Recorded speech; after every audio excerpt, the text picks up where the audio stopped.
тооллын өмнөх 1000 онд персүүдийг Төв Азиас өнөөгийн Ираны нутагт Миди аймгийнхантай хамт нүүдлэн ирсэн гэж үздэг.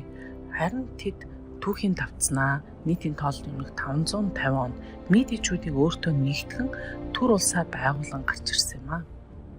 Тухайн үед персүүд хожим хэдэн зуун дамнан эзэнт гүрний захирсан Ахменидийн угсааны цэргийн их хүн Агуас Сирус хааны захиргаанд ор нэгдсэн юм.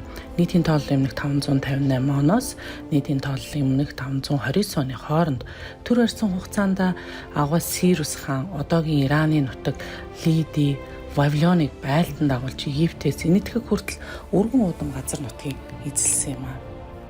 Нийтийн тооллын өмнөх 539 онд Эртний Персийн анхны хаан Агуас Сирусын арим Вавилон хотыг эзэлж гадд үүнийхээ дараа хийсэн үйлдэлийг хүний төлөөх чухал болт гэж үздэг.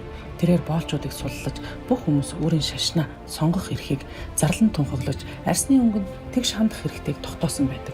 Эдгээр болон бусад зарлигуудыг цилиндр хэлбэртэй үсэг бүхий академи хэлээр хатаасан шар бортууд дээр бичин үлдээсэн.